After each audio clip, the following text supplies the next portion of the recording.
record, and it says it's recording. So we'll go onward and upward from here, and then I have to remember to turn it off and save the recording. I will post the recording to the PIMS website that Rob Reed maintains, and I'll try to remember in our next session to point you guys to that, because there's pretty good information on it. Some of what I'm going to cover in our sessions, there's already a recording of on the PIMS website from when we updated to PIMS 8 a year and a half or so ago, maybe 2 years now. And there are other pieces that point to how to do the reporting for things like accreditation, to speak to the accreditation standards, best practice standards for accreditation, etc. So, moving on from here, I guess first, before I do move on, it might be helpful if everybody or anybody has any questions from our previous session. We could take a minute to get those out of the way, either by phone or through the chat window. If you have a question that you want to ask and that was bothering you all weekend, something you really need to know, I'd be glad to address those before we go any further.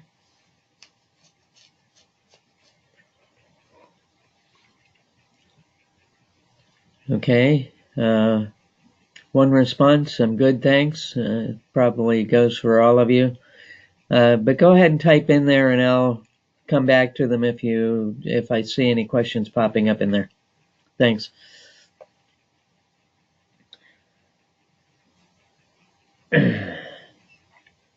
So we looked through the birth information form and talked about the data that you need to record on the birth information form, how to do the birth weight tracking and all of that sort of stuff.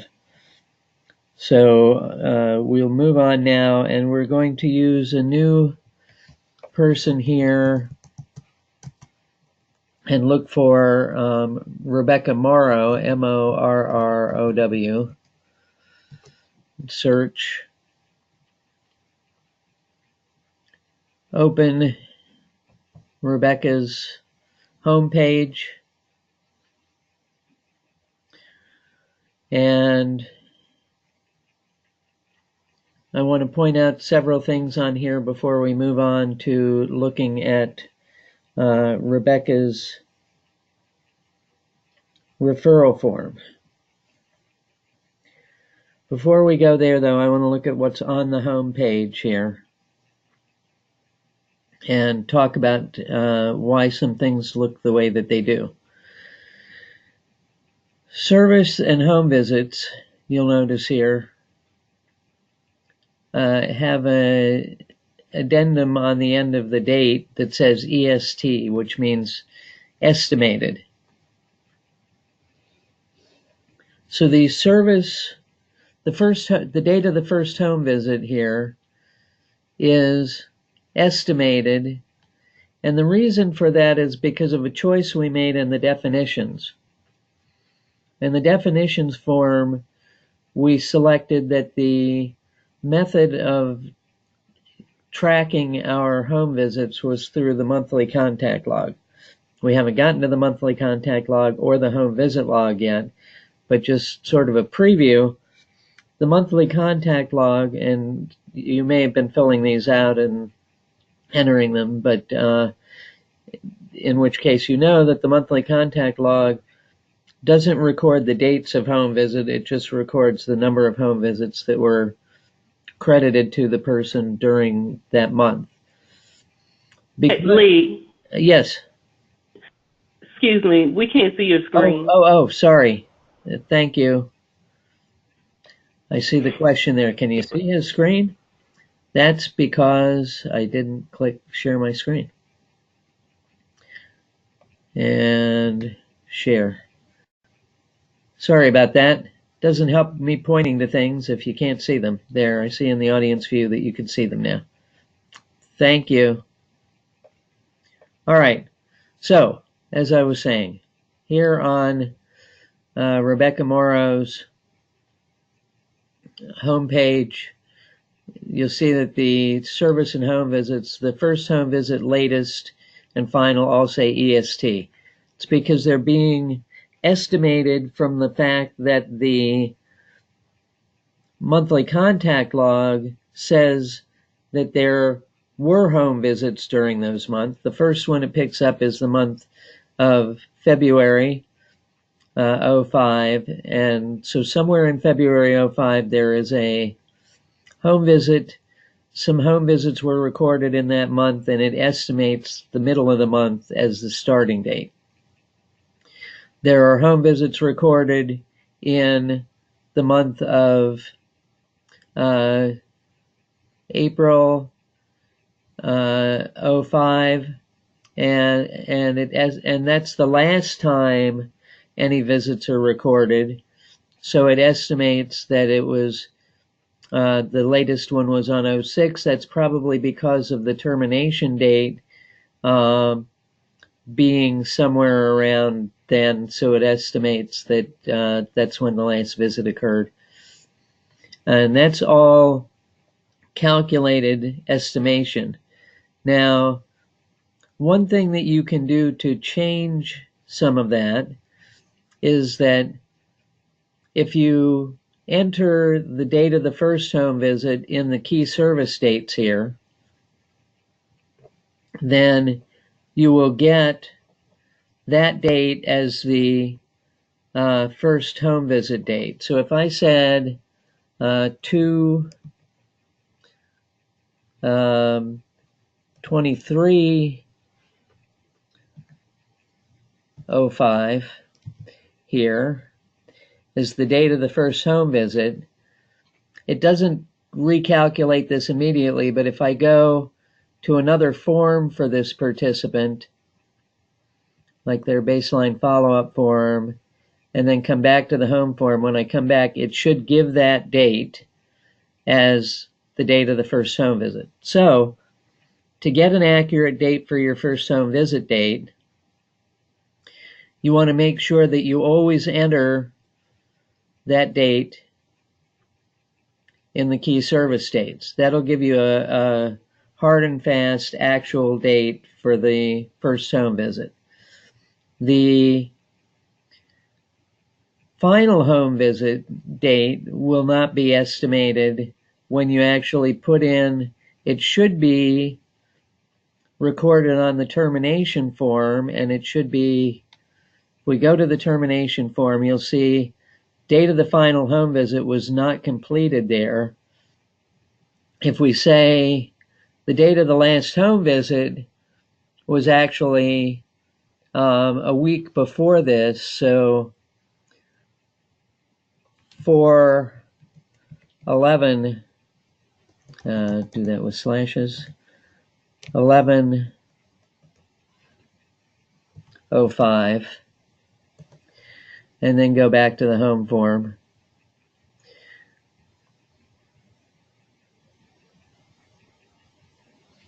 Then these are no longer estimated. Okay, the termination, as long as we selected in our definition that the final home visit is the date of the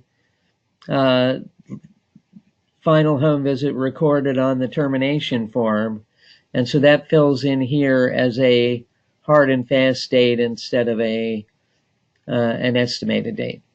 So that's important to for purposes of calculating the age of the child at termination, for purposes of recording the actual length of service and getting it accurate and not estimated. You know, you could be off by a couple of weeks or more if you use the estimated dates. You want to have the hard and fast date by entering the date of the first home visit here and the date of the final home visit on the termination form. Looking at that termination form again real quick, the date of last contact and the date of the final home visit in our definitions are the same. We want the last contact to reflect the last time that you actually saw the person and could potentially have gotten data collected. We know that sometimes this date of last contact could be 2 or 3 months before they leave the program because they were on creative outreach for a period and you didn't get any home visits done during that creative outreach period. If you don't get any home visits done, you're unlikely to get data like ages and stages or piccolos or homes. You're unlikely to get information about well baby visits or immunizations that have been completed. And so that 3-month lag in the data collection, if you include that in their length of service, you would have a period where you'd have no data, and so you'd probably lose out on the percentage of ASQs, immunizations, etc., that you would show on your final reports. And you don't want to do that. We want to make it as clear as possible that you're getting data when you can. Okay, so the reason there are no key service dates around the target child date of birth is this mom was only in for a couple of months. There's no child data that was added for this participant. When you do the child data, that will be reflected in here after you've entered the child's information. Okay?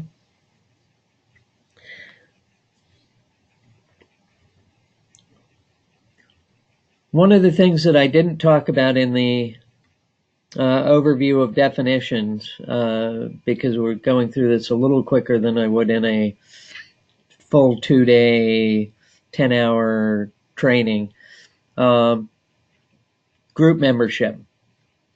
We developed the concept of having group membership to allow sites to assign people to groups and be able to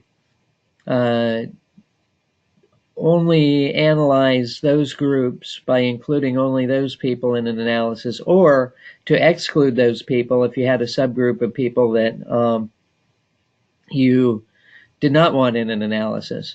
And that was developed initially because some sites needed to report to localities around them, and to be able to say, we want to include only the families we're serving from this group, from this county in this analysis, or we want to exclude this particular county because for some reason. Some programs, Central Virginia, for example, serves Lynchburg and 5 surrounding counties, and some of the surrounding counties wanted ongoing reports of how many families were being served and what they were getting. And so to be able to report on those counties, we developed the group membership, and they have Lynchburg, Amherst, and the other counties that surround Lynchburg as groups and can report individually on those. To assign to a group, this person is now a member of the McVie families group in the data. And if you did a report and excluded McVie families, you would not include this person in that particular report. To deselect them, if you click on that and you then find that they're not the people that you want, they actually are in a different group or not in any group that you've decided, then you just re-click them and it unhighlights them and they're not in that group anymore when things run. Okay. So moving on, for Rebecca Morrow, we're going to look at referrals and the referral form.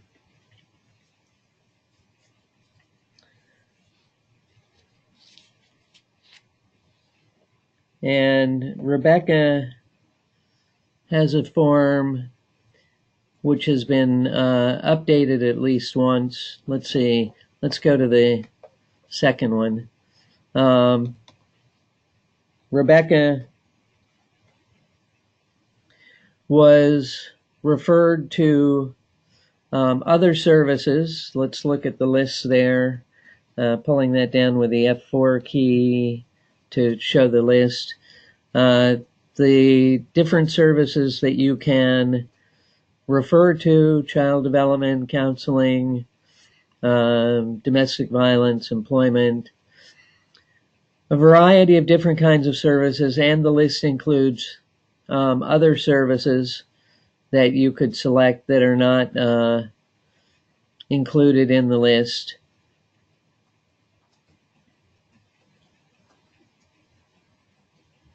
Let's go with child development services. You can specify further something about that service, and you can assign a referral agency type. In the definitions and in the site information, these three types of collaborating entities are defined. If you select hospital here, then the referral agencies that you've assigned to that hospital come out underneath it, and you can specify which one you made this referral to.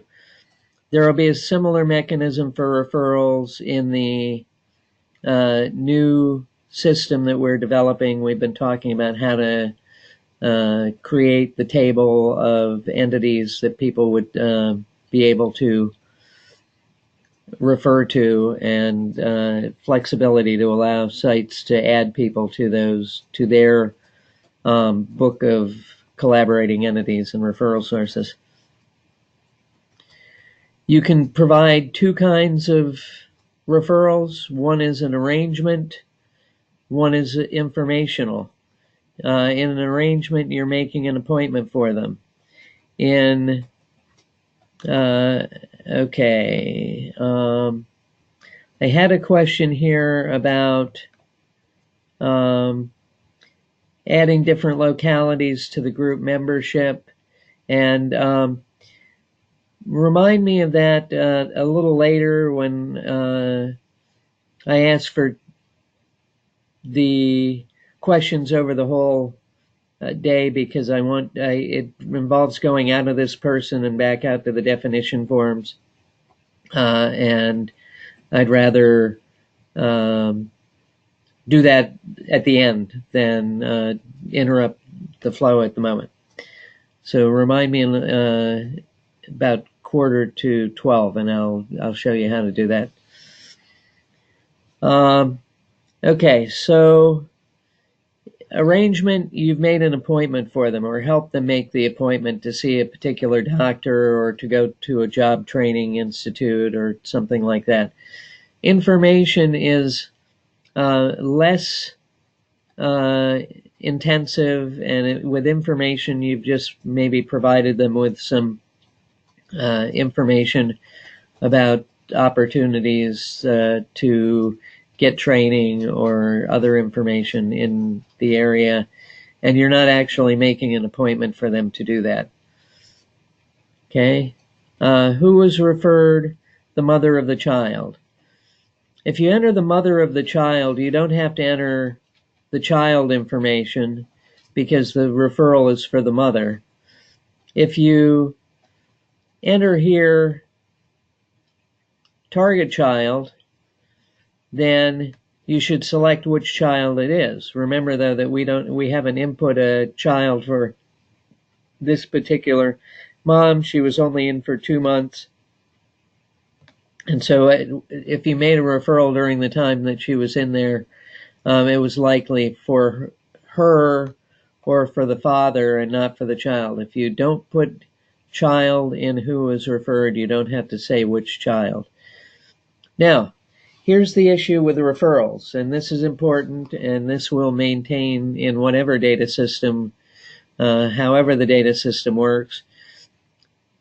The accreditation standards for Healthy Families America require that sites have a system for tracking referrals. The first half of that is that you have to be able to enter who you made referrals to, and that's this portion. The second part of that, though, is that to track referrals, you also have to track whether or not the service was received, right? So if you make a referral to child birth education classes, did the mom follow through and actually get a service from the referred source and take that class? So in this case, we're going to say unknown.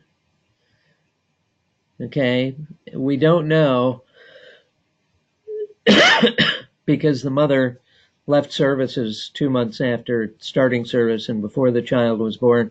We don't know whether the mother got those childbirth education courses or not.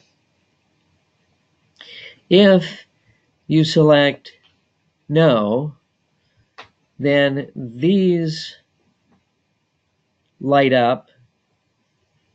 Show you that again. Notice the coloring here of the reason not received. When it's unknown, that font is grayed out and you can't actually enter anything into there.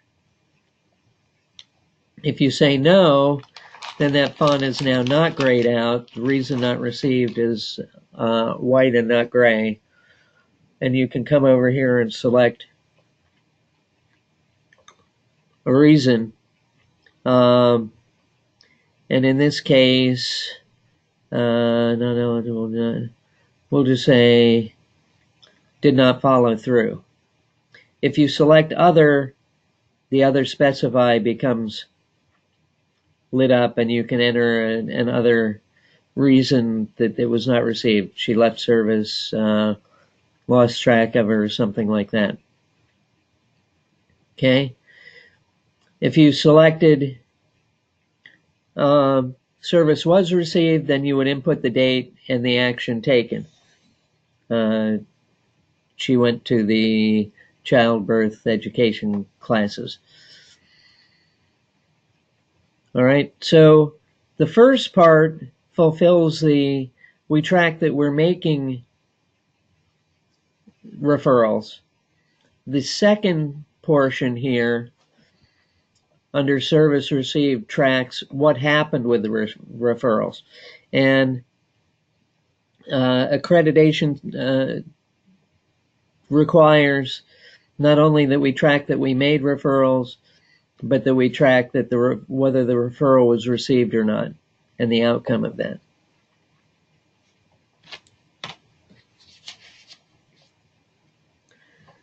So we've updated and completed the referral form for Rebecca Morrow. All right, so we're going to go back to her home form. And we want to go out of Rebecca Morrow.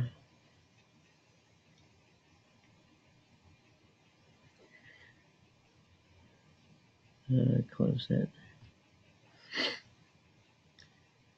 And we want to search for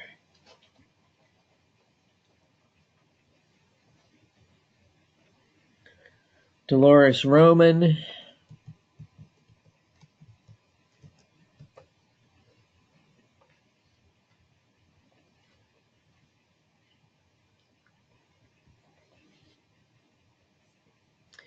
And for Dolores, we now want to go to the history form.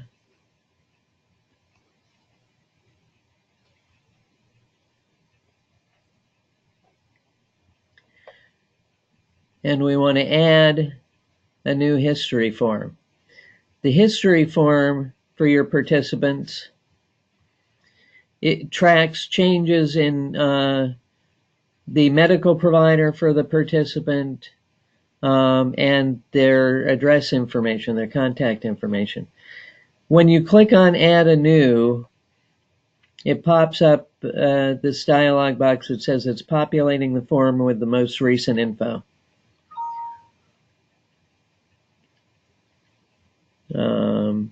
Okay, ignore that. So we already had some information in here for Dolores Roman, and that info from the previous history form pre-fills into the new history form. That allows you to not have to type in everything all over again. If you had the full name, address, information here, you would not have to type that all over again. It would all pre-fill. Likewise with any medical information and emergency contact info for the participant. It would all come in here just as it was typed in. The preceding history, and if this is the first history form that you're putting in, then you would it would be pulling the information from the intake form that you filled out previously with this information. A lot of this information actually might go as far back as screening or assessment on the contact information and the that portion of the information. So to enter this form, when you come into a form and it has a date of change, you can't close that form. No, you can't close that form because I didn't enter anything in anything else. It acted like it hadn't had any entry. So we want to make that, I don't know, 12/1/2005. I didn't notice the dates of this person's service, so I don't know exactly when it would have to have been, but and we want to change here their home phone. They just updated that, and we know that their home phone now is 555-1212 instead of 555. So we'll update that. And for the physician's name,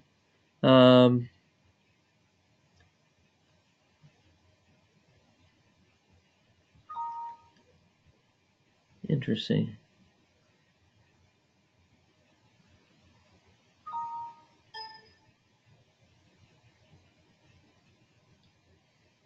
It doesn't like what I put in there. Okay, so I'm going to hit escape and put the other back just to leave that and see if it likes that. Yep.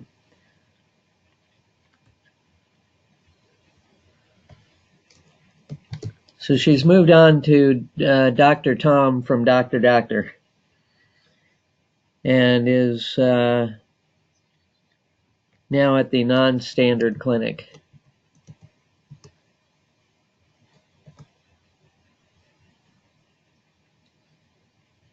A new addition in this version is the Medicaid billable stuff, and as yet I don't know that we need to track whether that's a Medicaid billable or not. We haven't, that's brand new and we haven't established anything around that. But if you have that information and know whether this, you're able to bill Medicaid for this, yes, no, or eligible but needs to apply, then that would be where you put that. And that's something that Rob's recently added, but we don't have anything built around needing to have that information. Okay, so that's updating, putting in a new participant history form, and you've now got that information here in the second edition of the history form.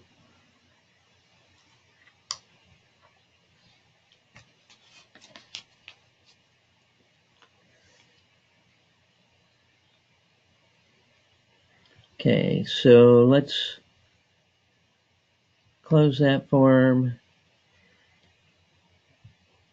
close out of Dolores, and come out here and put in MALD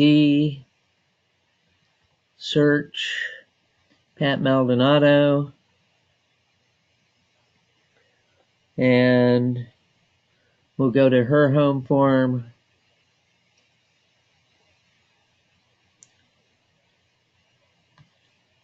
Notice that she has 3 children recorded. We talked the other day about the birth form and entering pregnancy and child ID. This schema of 3 children would indicate that Jeff Maldonado was the initial target child, and that was followed. Jeff was followed a year later by Lorene, and a year and a half after that by Rosenda Maldonado. So she's had 3 children. The first one brought her into the program, and she's had 2 more children, each less than 24 months after the previous one. So if we do a subsequent births analysis on her, she would be not passing on that because the births were too close together. For Pat, we want to look at her service information. And here's her service history forms. Indicates that she's had 2 changes of history since coming into the program. And I'm not sure why the first one was entered because it doesn't change the level or the FSW. But that's the problem with made-up data. On 6103, her level was changed to level 2, same FSW.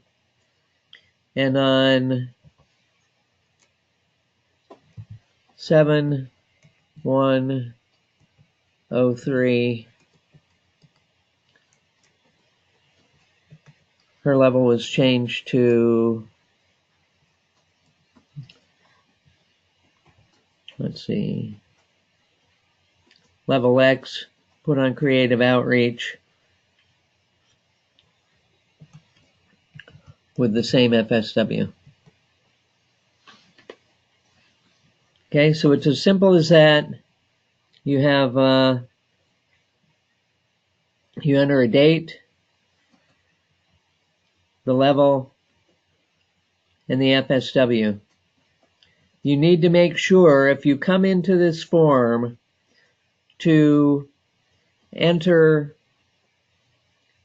a level change, you need to make sure that you also either keep or change the FSW.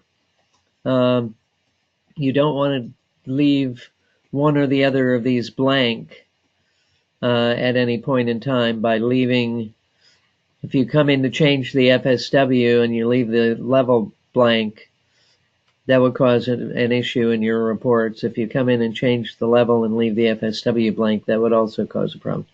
Okay? So keep an eye on that. It's critical. This is one of the more critical pieces of data that we collect for our participants on an ongoing basis, because it affects the caseload reports, the completed home visit reports. It's going to affect all sorts of management of stuff, because you need to know how many visits are expected in a month, and whether the participant got them. And if you fail to come in here and change from level 1 to level 2, you're penalizing yourself in your reporting, because you're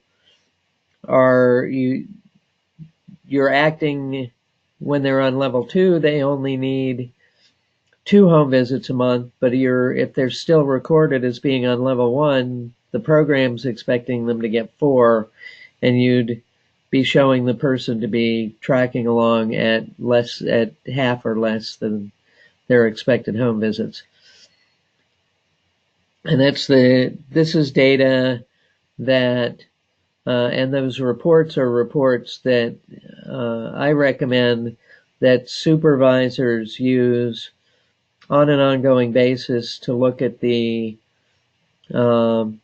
expected visits and the case weights for your participants, and use that in monthly or at least quarterly supervision to make sure that those are being tracked correctly, so that your reporting comes out and it's not a surprise to you when your TAQA person comes to do a site visit, or worse, when the peer reviewer comes from Healthy Families America in a couple of years for accreditation processes and says, you've got all these people on here who all show level 1, and you're only getting a quarter of the visits expected. Then you have to go back and say, wait, that's not right. All these people were actually moved to different levels over that time, or put on creative outreach for periods, etc. So this is the mechanism for tracking it, and it's one of the things that I recommend as being critical for you to keep up with and check the reporting on an ongoing basis.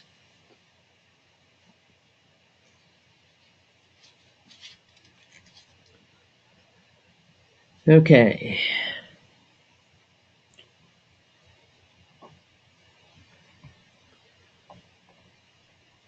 So closing that takes us back here,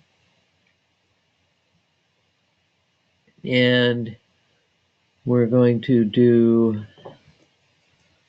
a search for Jones.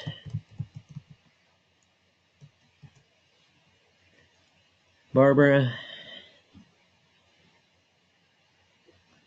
and come over here, and we're going to look, before we look at the monthly contact log, we're going to look at Barbara Jones' home visits logs.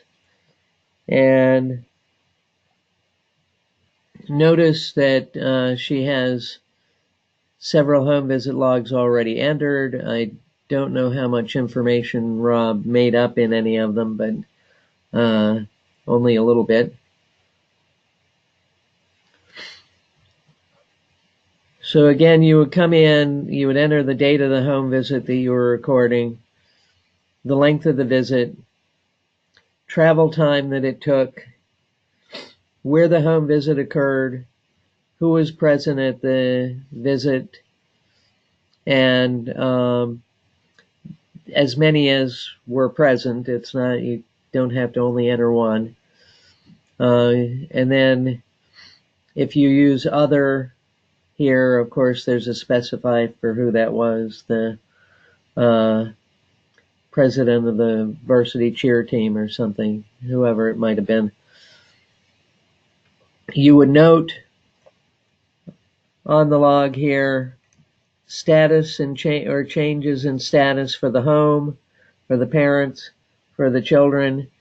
If you go to the home and usually it's clean, and today it was a real mess, unusually, you might note that there. If one of the parents looked ill and they usually were in pretty good health, you might note that there. If the target child was looking like she'd been ill, or there were nutrition problems or other status changes, you would put that there. The next section is the cheers section. As we move forward, we're going to start to implement cheers in the state as required by HFA for accreditation purposes, and we're working on having that built into the new data system that we're working on. Now, there are 4 pages of data entry on the home visit log.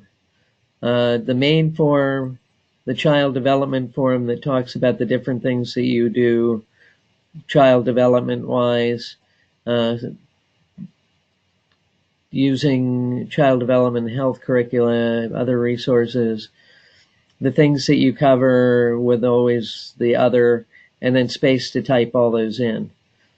Family support, strengthening the support system, things that you do, environmental needs, review of issues. Okay, all of these connect to accreditation pieces that you have to know, you have to provide information on for the accreditation process. And I'm sure that you've worked with your TAQAs on these previously to talk about how you provide that. And then on page 4, there's notes, planning for the next visit, and other notes that you might want to have as reminders and about the home visit. Don't worry about anything labeled North Dakota. We're in Virginia still, and those were to help other states with some requirements that they had.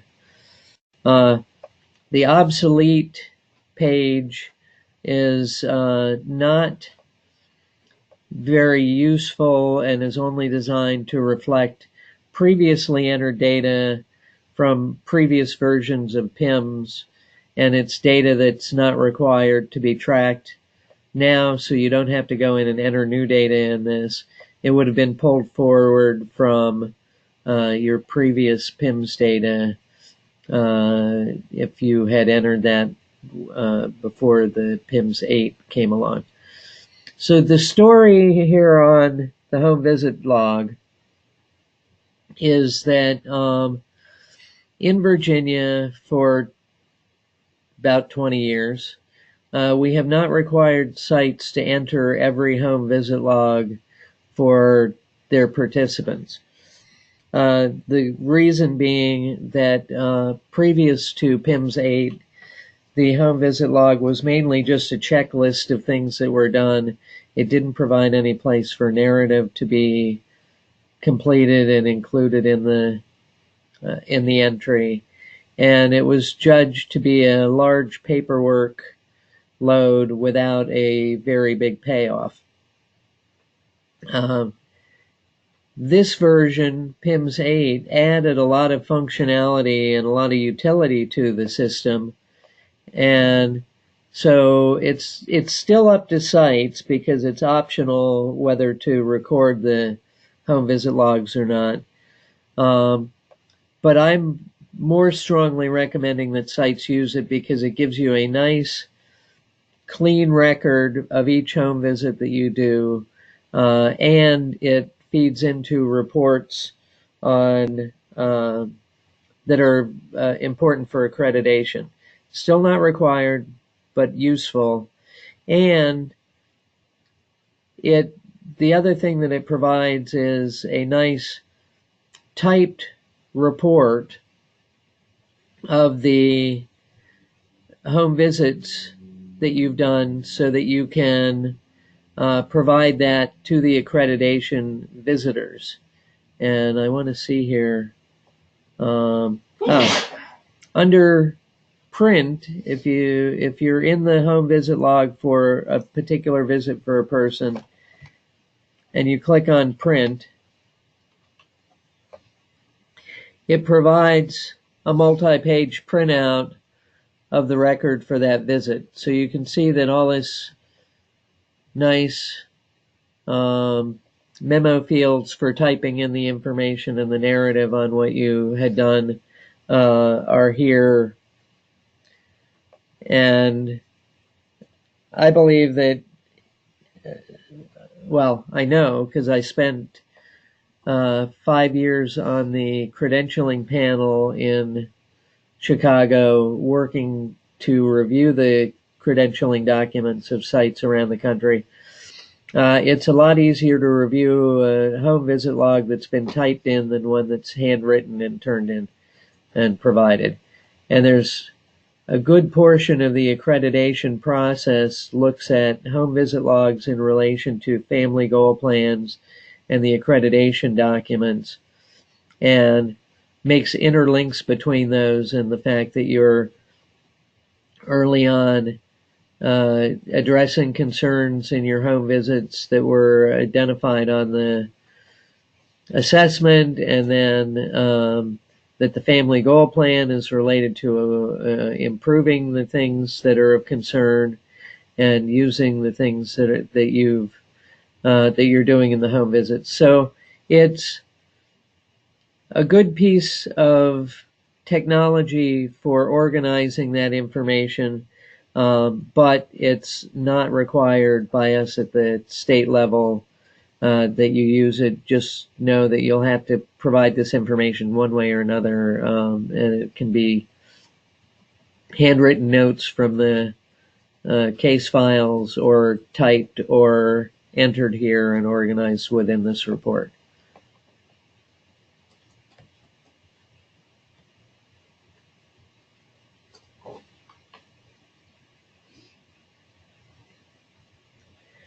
Okay.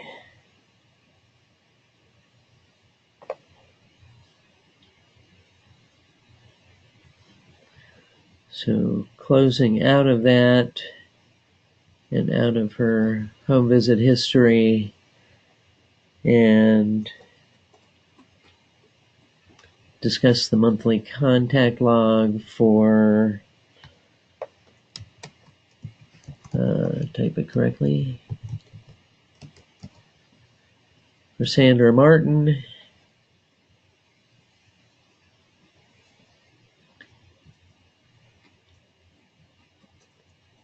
Okay, monthly log.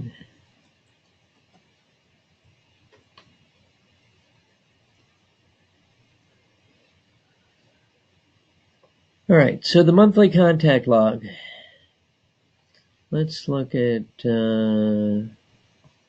this month, just a random month. The monthly contact log information recorded is the month and year of contact, the notes about the month if you have any extra notes. The reason that this is grayed out, it would reflect information that was put in there previously, but you can't enter any new information in there. It's an old mechanism from PIMS allowing you to specify a period when no visits were done.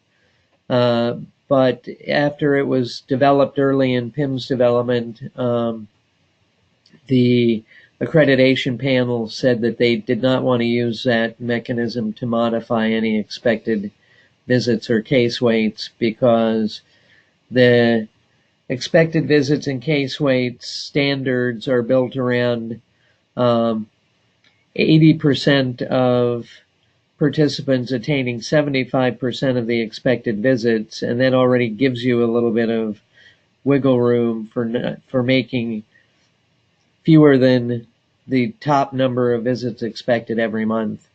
And so further reducing that by a factor that allowed you to input dates here and reduce the level of home visits seemed like cheating to the panel, the accreditation panel, and so that you can no longer use that to modify those expected visits.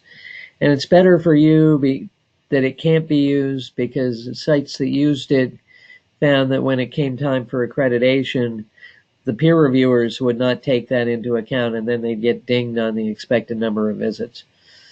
So here's where you record the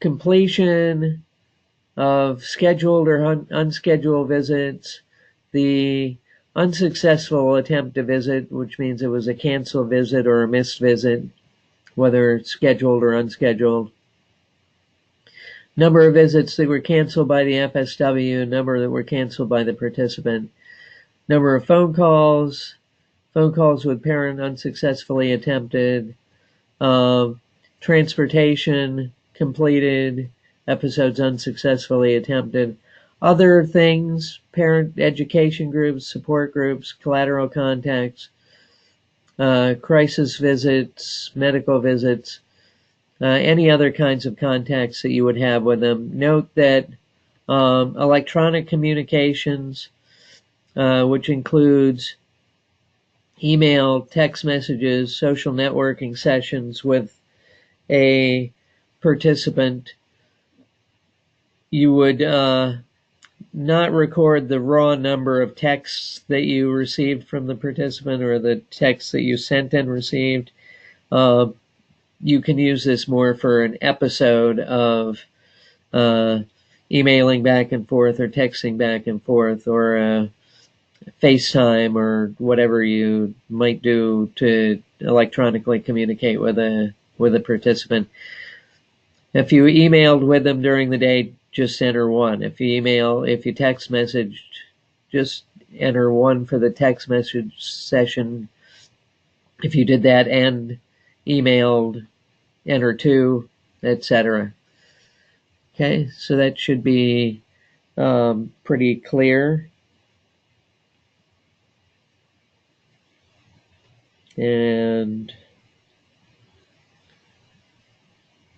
so whereas the home visit log is not required because of the extensive amount of information, and that initially the payoff wasn't very good on it because it didn't have narrative features that could help you with the accreditation very much. The monthly contact logs are required for every month, because since each home visit's not required to be entered, the monthly log is the only way we have to count the number of home visits that were completed. So for that purpose, you want to make sure that you're doing monthly contact logs on a monthly basis for all of your participants and tracking the home visits and other contacts that you have with them. Okay? Good. So let's close out of that, and let's close this history, and we're back here, and I want to search for Ortega.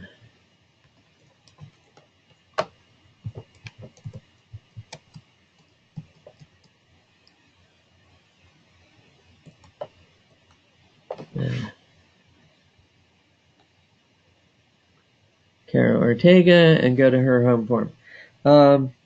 Okay, I'd like to take a few minutes. Let's come back at 5 minutes after 11 and go through the rest of this, and maybe look at the beginnings of reporting. Be back in about 10 minutes, 5 after.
Okay, everybody. Hope you're back and ready to go.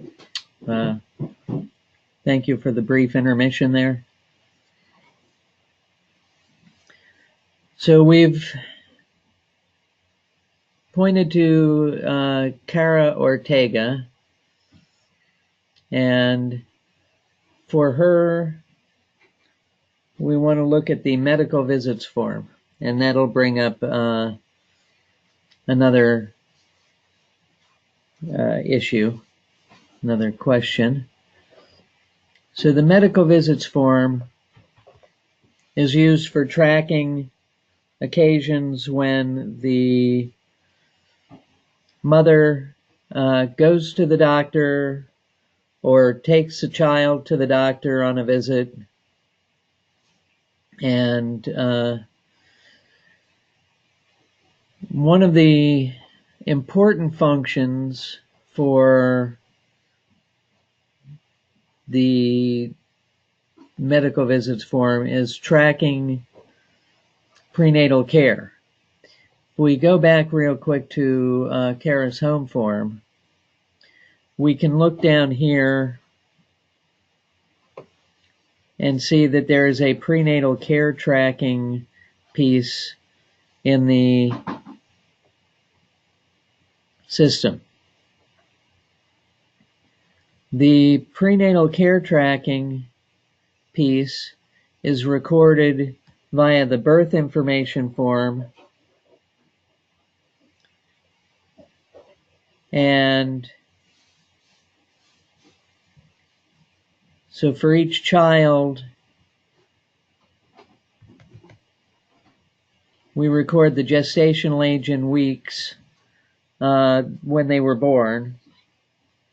So we have a notation of whether they were considered full term or preterm.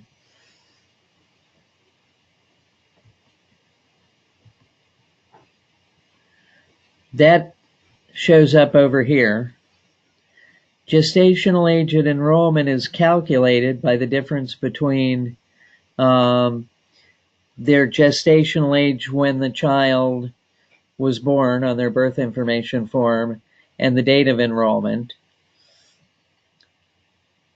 And that is used to calculate a prenatal care visit schedule for the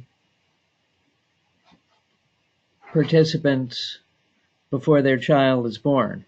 So based on what their age at enrollment was and what their age at delivery was, it calculates the number of visits that you would expect in that time. So in this case, with 7 weeks before the birth of the child enrollment, there's an expected number of home visits of 5 in that period. Now, how does it fill in the completed number of prenatal care visits? It finds that for this fill-in screen here, it finds that from the medical visits. Now, none of the medical visits are showing up as prenatal care visits for this child, for this mom before this child was born. So we want to go to the medical visits form, and we want to find a medical visit that's in there before 5/23/03, or enter one if there's not one.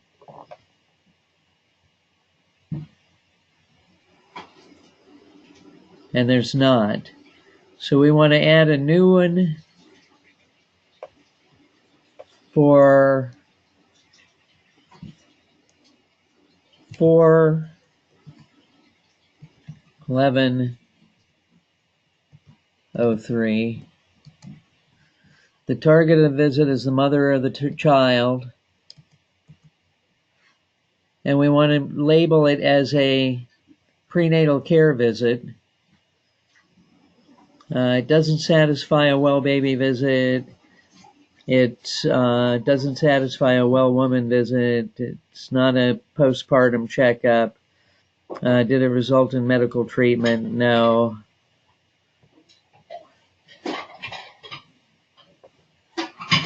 Okay, so if we then close that,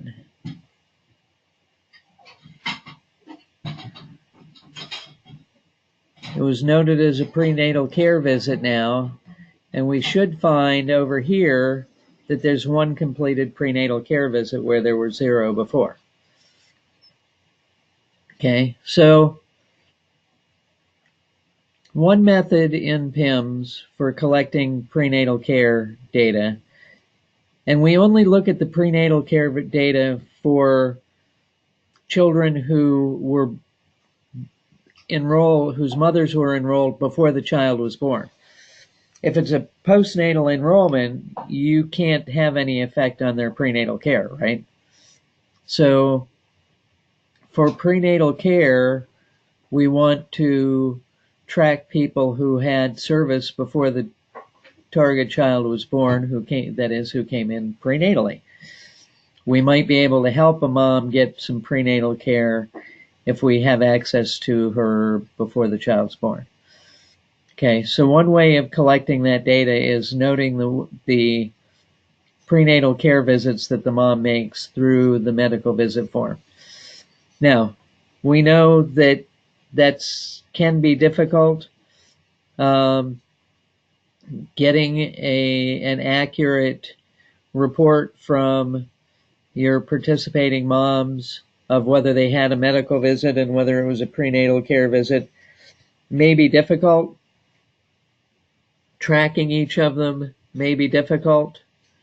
So PIMS provides a second way of collecting the information on prenatal care, and that's what you see here as this manual override section of 2 fields. The top field, you fill in the expected visits, and the bottom field, you fill in the completed visits since enrollment. So really, you should always use the calculated number of visits in the manual override, but you can override the number of visits since enrollment with the second box, and let's say that she completed 4, but you didn't record them as well baby visits because it was easier to just enter them once at the end of the pregnancy. This information gets entered when the child's delivered, and you know how many visits she made, and use the expected visits calculated by PIMS as the manual override for the expected visits. The report will always use what's entered in the manual override, will override the calculated numbers here and be used in the analysis of completion of prenatal care. Okay, so important that you recognize that and that you enter prenatal care data one way or the other. If you're entering all medical visits and you have a good record of keeping track of those medical visits, then by all means use that. But if it's too difficult to get accurate reporting and record every medical visit that happens on your watch, then feel free to use the manual override data for that, but by all means use one or the other.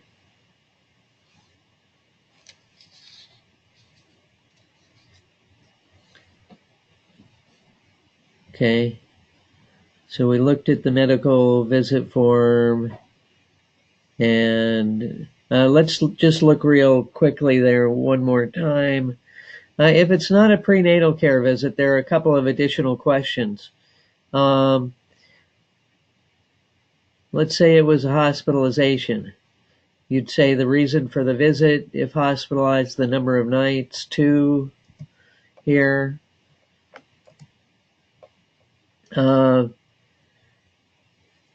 If you come in on a visit postnatally, if you record a medical visit postnatally, and say you go in because the child is fussy and the mom's concerned that the child might be sick and she's not picking up on it, but the doctor says, no, it's pretty clear, baby is starting to teeth and is just more fussy than usual, not sick. Let's get the current well baby visit out of the way. So since the child's well, the doctor goes through the well baby visit protocol. You could check that off, and then you could enter for that visit. Whoops. Now we're doing the target child here instead of the prenatal care visit. We're using baby Sherelle Ortega. When you click on the well baby visit form, you can then enter the date of that well baby visit here and record that the well baby visit actually happened, which brings the record up to date. I'm not going to enter anything here for that, but that allows you to record the well baby visit occurring.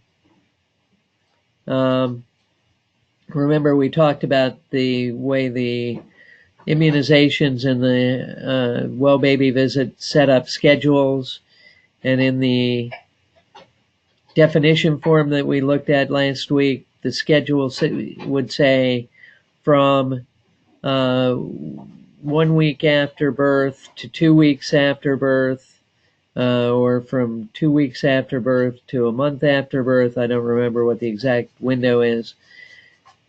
And the PIMS program then calculates the actual dates for that schedule. Remember, too, that you don't have to be exactly within those windows for us to accept that the well baby visit happened. But immunizations, for example, you can catch up immunizations even when the baby's 3 to 5 years old. You can catch up the earlier immunizations. They're just done late. We accept that they were done late and just look at the immunizations and that occurred and are up to date. You can't bring well baby visits up to date because you can't go back and do 3 or 4 earlier well baby visits when the child's 2 years old, right? It doesn't work that way. So, closing. Just occurred to me that I should tell you about one more thing on forms here. It's interesting to do this remotely and not be in the room with people, because one question that I often get is, why do we have save buttons and I don't seem to be using the save button to save anything? I just fill in the form and close it. Access, which PIMS is built on, Microsoft Access, works a little differently than Excel or Word work. If you do 3 hours of work in Excel and try to close the spreadsheet you're working on, it'll ask you if you want to save what you did. Likewise in Word, you work on a document forever, and when you try to close it, if you haven't saved it recently, it'll ask you if you want to save. Access doesn't work that way. When you close a form in Access, it automatically saves the information into the data table that the data go into. It doesn't ask you. It assumes that if you close the form, you want to keep what you did. I sometimes wish that Word and Excel worked that way, but they assume that you've worked for hours and don't want to save anything, and so they have to ask you. So because of that, Access is pretty robust and doesn't tend to lose data. You don't have that mistake that you could make of clicking no there and not saving what you've already worked on. The save button is most useful if you're in a situation like, say, you're entering the assessment form or a home visit log, and you've put in a considerable amount of time to entering it, and somebody interrupts you with a phone call and you have to leave your desk. My recommendation is that you save, and it'll save up to that point that you've done, so that if something happens, like the power goes off in your building or your system crashes for some reason, you get disconnected from the network, you won't lose the data that you've already entered. That'll be there. You'll just have an incomplete record, and you'll have to go back and reopen it and finish the entry, but the stuff that you saved will remain there. So you don't have to save every time you enter a form and then close after you save. But it's good practice if you're going to step away from your computer for any amount of time, that you save the form that you're working on before you walk away from it. Okay, so close that.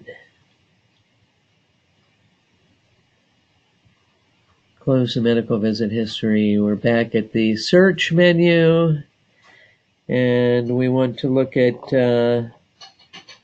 Blanca.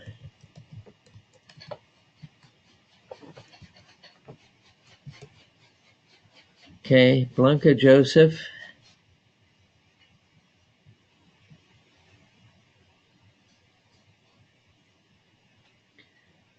All right, and for Blanca, we want to look at her termination form.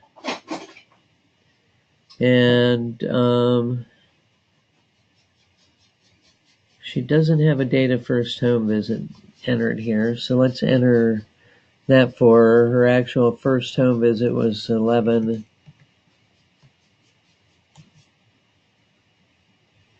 Uh, 13/02, and her date of latest home visit and final home visit will be filled in after we look at her termination, because we'll add that to it.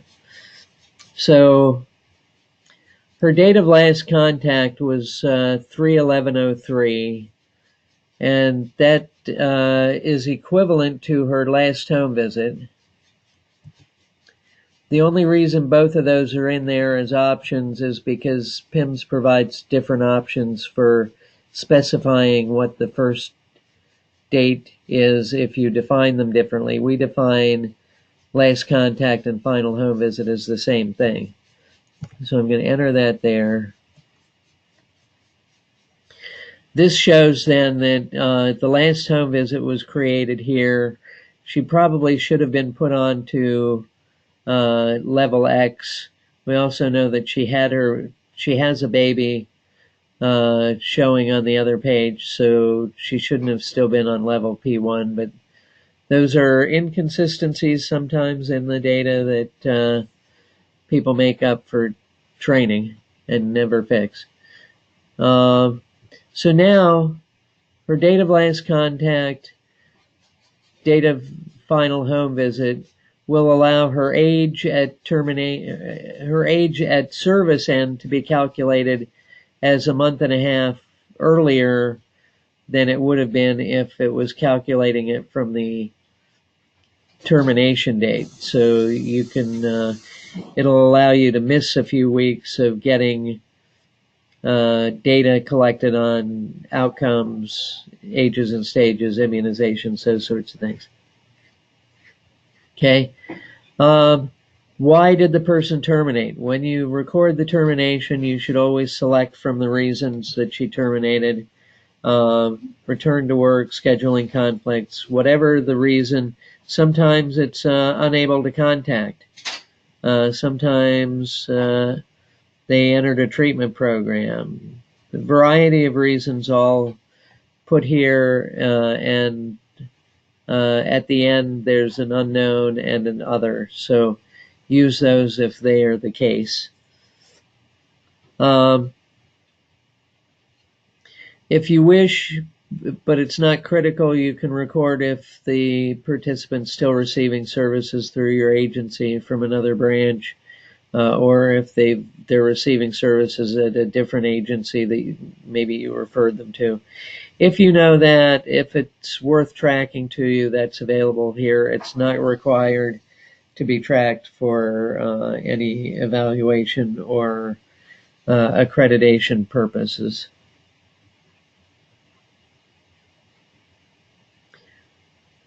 Okay, so if we go back now to Blanca's, sorry about that, to Blanca's homepage, we see that those things that were estimated, we now have a firm date of the first home visit and a firm date of last contact final home visit for that participant.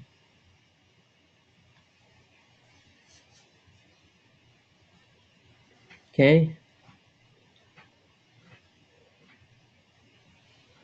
One thing we haven't discussed yet is the family goal plan.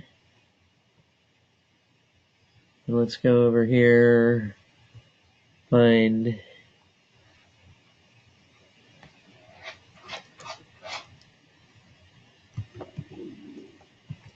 oops, all over the place there.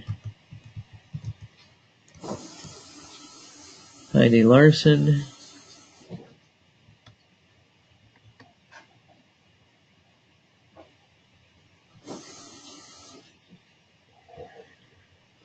Okay, so for Heidi, let's look at the family goal plan and let's add a new goal plan. So this is the system developed in PIMS for tracking and managing the goals that you develop working with the families.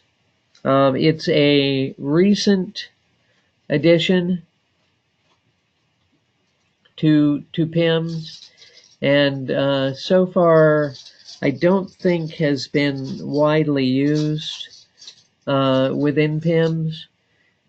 So I can't tell you whether it's highly useful or not. I just know that it's a system that Rob built into PIMS. We will be working with Penelope to build a system within Penelope for family goal planning. And I'm not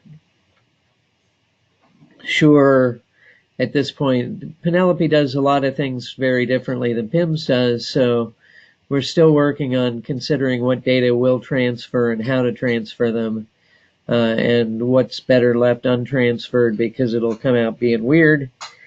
And so I don't think that the family goal plan being as it is, I'm not sure whether it'll end up transferring or not. So I'm not emphasizing that you guys need to work hard on using the family goal plan section of PIMS at this point. We'll worry about picking that up when we move over to Penelope. But wanted to show you that it was here if you choose to use it.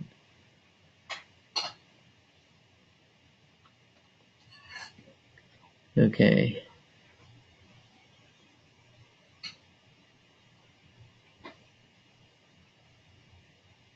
All right, I want to close here, and we'll close out of here. And we have a case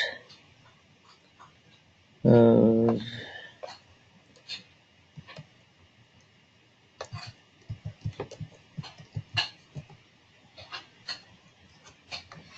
Verna Aguilar, and we want to talk a little bit about the outcomes that we can record for both at the participant level and at the child level. We have a variety of outcome tracking forms. So we're going to outcomes for Verna.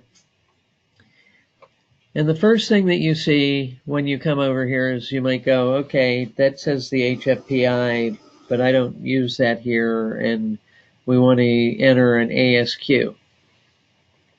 So you pull down the menu. I'm sorry, we don't want to enter an ASQ because that's a child measure, and we're on the mom.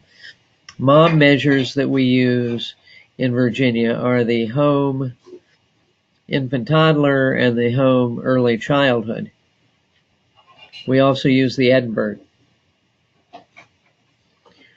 Okay, so for the home infant toddler, when you go to the home infant toddler, this pulls the schedule from the definition form that we looked at last week when we were in the program definition forms briefly at the beginning of the training. Your schedules should all be set up. When we're done with the training tomorrow, I'm going to send a couple documents over for what those schedules should look like, where they should be, how they should be entered. And I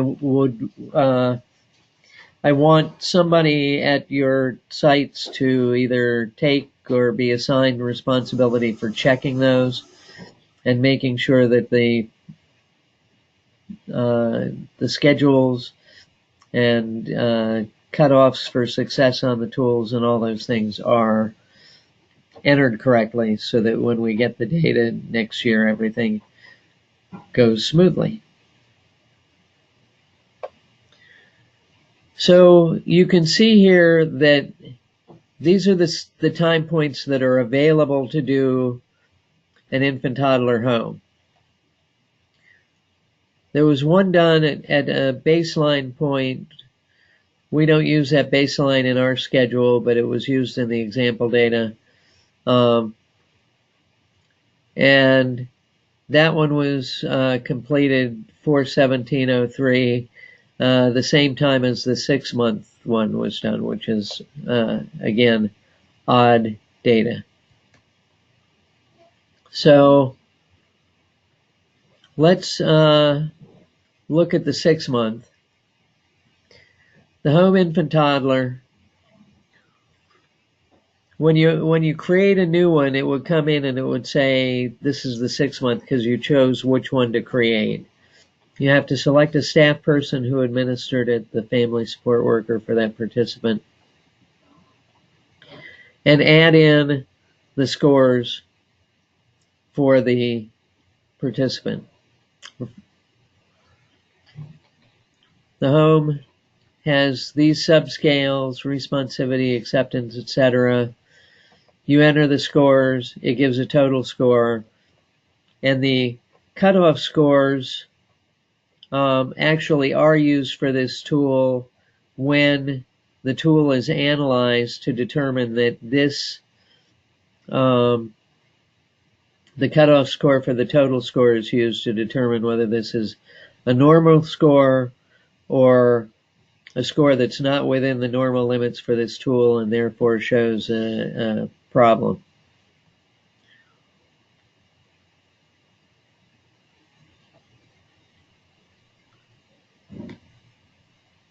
The early childhood starts a little later. These schedules aren't correct. The early childhood doesn't start until the child is 24 months of age. It doesn't overlap that much with the infant toddler. Similar to the infant toddler, you come in, designate which age time point it's being done, enter the subdomain scores for each of the subdomains, and it totals the score automatically. The Edinburgh is important. Edinburgh is a requirement for accreditation, and in addition to the requirement for accreditation, it is required that it be done, and that if it's at risk for depression or suicide, that those things be referred to an appropriate outside agency for treatment. So again, you'd enter the date, what the scheduled time point is. If there's a pregnancy associated with the Edinburgh, you're doing this one prenatally for the pregnancy A. Check if it's a repeat administration. Most tools don't allow you to enter 2 baseline instances of a tool. The Edinburgh does, because you can decide to do an extra one if the first one that you did shows an issue. You want to come back in 2 weeks and check whether that's still an issue. Maybe the referral hasn't been completed yet. Maybe the person hasn't gotten service on the referral yet, and you want to determine whether it's still an important issue. You can come back and do an extra one and note it here, and it'll allow you to do 2 that are designated as a baseline. Remember to put the person who did it. Now, if we enter an Edinburgh score of 9, it doesn't do anything with the referrals, because we consider that a normal Edinburgh. It's high, but it's not exceeding our cutoff.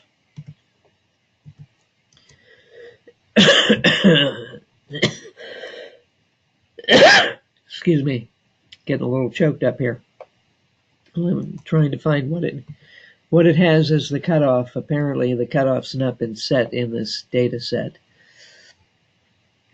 If you exceed the cutoff here, it brings up the referral information down here. I believe that it's not been set in the definitions. So I'm going to show you how it works with the suicide risk. If you check that they had a flag on item 10, it lights up the referral over here. See, it's not accessible. It's accessible here. I'm going to try one more time with the... Okay, now add referral is accessible. Okay, so did it go at 11? It did go at 11, and I just didn't see it.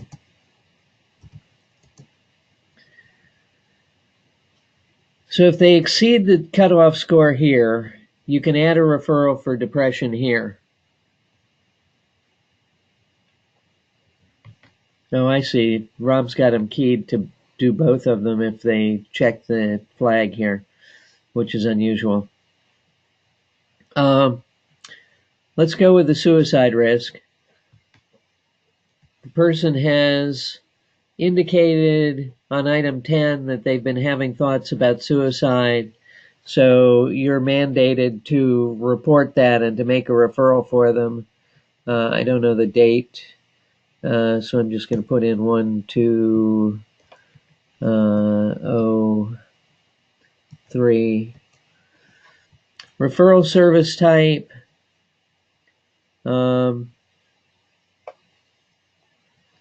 Counseling and support services. Referral agency, it's a non-hospital collaborating agency. They had not designated a referral agency for mental health referrals, so I'm just going to make this the Elvis Presley High School. You're making an arrangement for them. You're referring the mother because she's the one showing the depression. Now, again, you won't know at the point of making the referral whether the service is received or not, right? You have to come back on any referral you make. You have to come back and make the notation of whether that was received, and if it was received, when it started, and what the service was. If not received, the reason it was not received, and if any action was taken, like re-referring the person or making a phone call about the need for services. Whatever was done, when you make that notation, you can enter in the action taken here. Okay, so that will show up in the reporting on the Edinburgh, whether people were flagged as depressed and whether they were flagged as showing suicidal issues. And you might want to say in the referral service notes here, okay, got my caps lock on, mother referred for suicide risk. So you have a note of why this particular referral was made. Okay, and then you close that, and you come back over here, and it shows the date of the referral. Shows date of follow-up.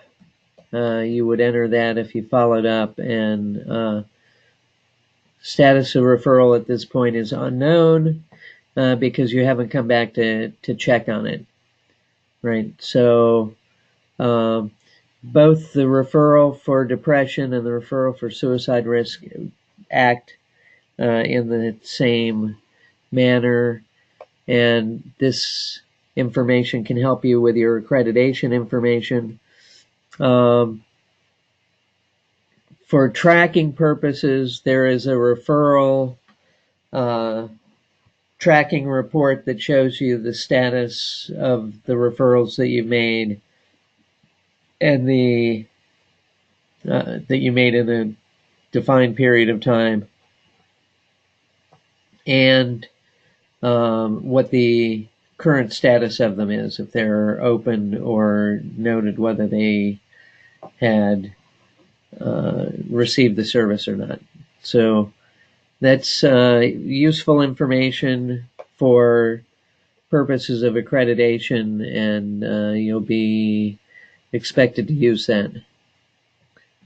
Record, save the record. If it ever comes up and says the record hasn't been saved or it was changed by another user, which this hasn't, just save the record. Okay, so for our purposes, the Edinburgh, the home, infant, toddler, and early childhood are the tools that we use to track parents in the program for accreditation and for evaluation purposes. Quickly, so that I can get back and answer that question about the group membership that we had before, I want to go back to Verna's home form and go to the birth information form and the outcomes for the child.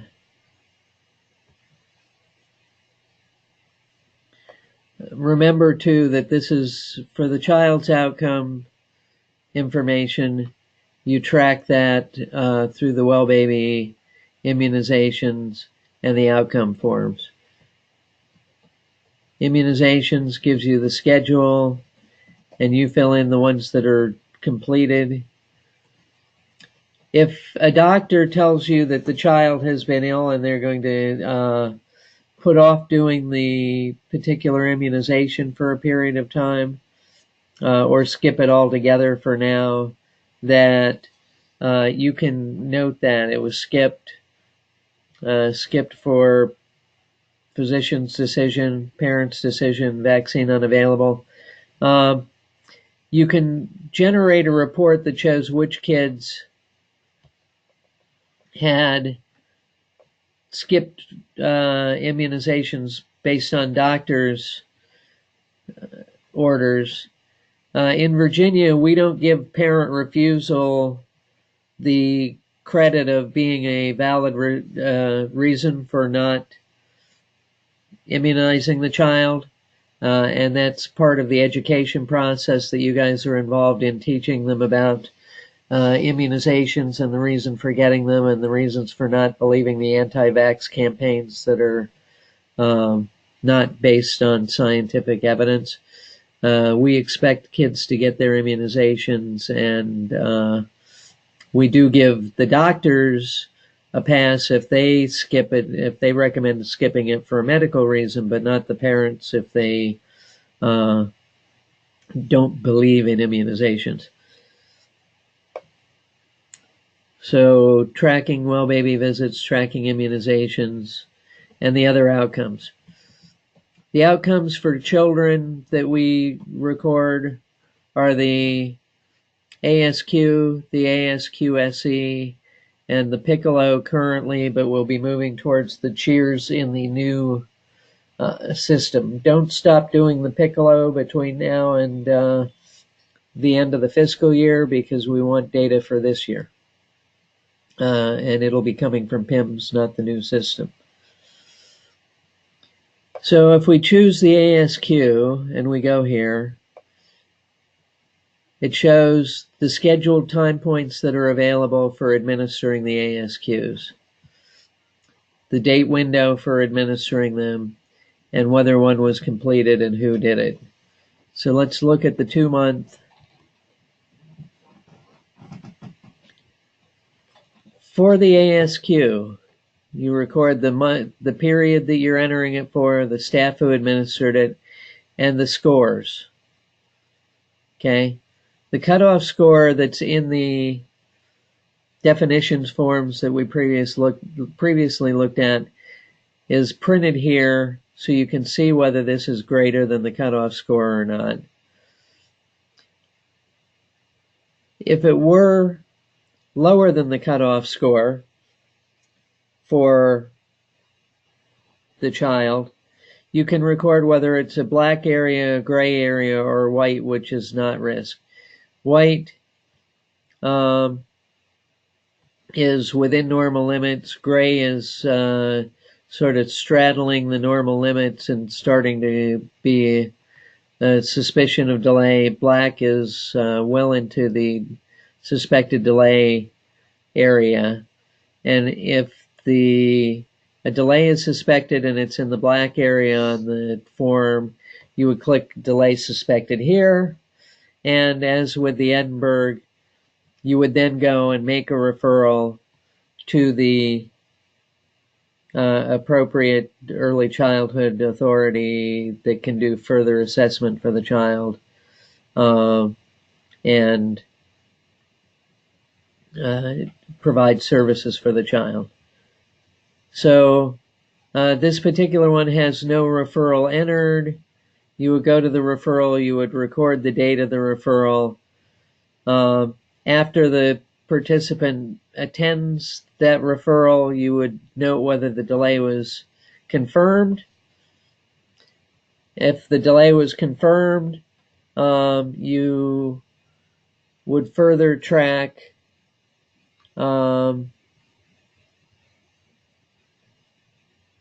what the outcome of that referral was.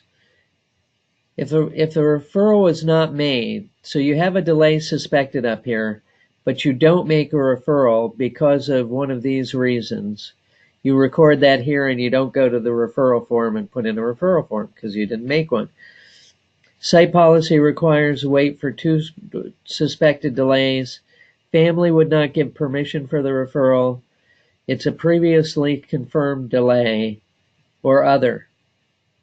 And then you record what the other was.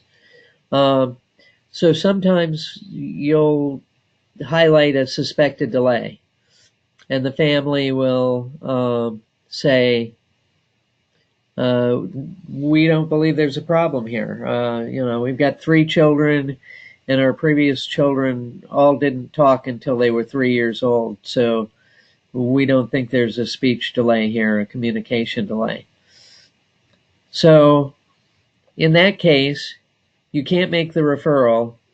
You have to say family did not give permission, and then continue to work with the family to where if you're continuing to see that delay suspected, you show them more and more reasons that this is an issue to try to get to complete that referral.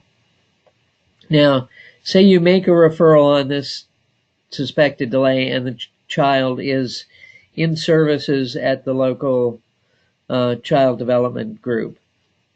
That doesn't mean that you stop doing ASQs. You've got 4 other domains which they don't at this point show a delay in, and for that reason you would continue to do the ASQs with them for the other domains, and also to check back in on the communication and see if it's getting worse progressively, or maybe the family's just late talkers, who knows, and so you find that the kid suddenly starts talking and you can stop noting the suspected delays and congratulate the parents on their parenting. Okay, so even if you note a delay and they're getting services, you should continue to do the ASQs.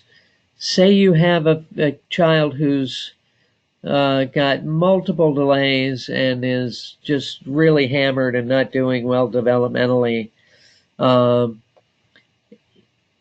It can be tedious to every 2 months do an ASQ with a family who knows that their child is gravely delayed and having problems. You don't want to do that to the family, and that's why we can do previously confirmed delay, and that will note that we're not really doing the ASQs anymore, but we are recording that so that we know why we didn't do them. Don't stop recording this information, even if you're not recording a set of scores up here and you're not really doing them. Okay, so you're not going to continue to refer. You can click all the delays suspected here so it comes up as a suspected delay and hit previously confirmed delay as to why you're not doing the referrals. Okay, so that's the most complicated of our child outcome measures. Piccolo pulls up a very simple form here that you input, choose the Piccolo, schedule, time point. You can repeat the administration of the Piccolo, the date administered, staff who administered, and the score, all in there.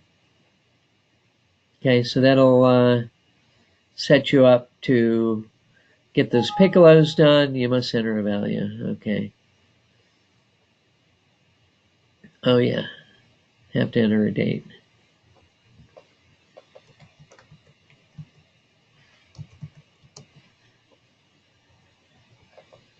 Okay, so that pretty much covers the data input for your participants and the participating children. And now I want to go back and answer that question on setting up any kind of a group. Okay, so groups are under the site definitions, the same as the definitions for outcome instruments, the immunization schedule. If you want to create a group for a group of participants that you want to report on separately from everybody else, you do that in the participant group definition form, and in that you put the name of the group, and it's as simple as naming the group and closing. You do not want, at this point, I don't think, unless Rob's changed it more recently than I've seen, the add people to groups piece is not very useful because it includes everybody in the database, in the all available people. And there's no search function that allows you to search by first name or last name or the dates of service or anything like that, or currently enrolled. So the select group members form is not really useful. My recommendation is you create the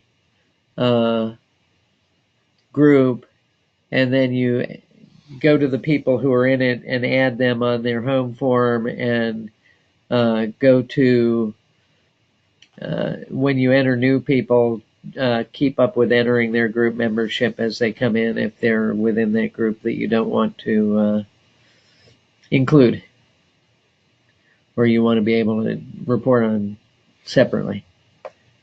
Hope that helps with that.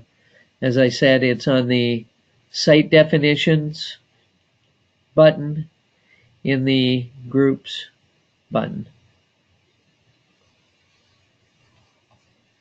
Okay, so that will bring us to the end of our program for today. And I'm looking at my calendar, and my calendar shows 10 to noon on Friday the 25th. So I hope that you can all see me back here again then, and we'll go over the reporting processes for PIMS, and I'll also show you the few reports that are available in the supplemental system, which cover a couple of things that PIMS doesn't address. And at that time, I'll also provide you with some documents that show settings for reports and for data entry, and some protocols for which reports will give you stuff on your monthly reports and which reports will give you information for accreditation best practices. So on that note, unless anybody else pops up real quick in the chat to say they have another question, I'm going to let you go, get lunch, and see you on Friday.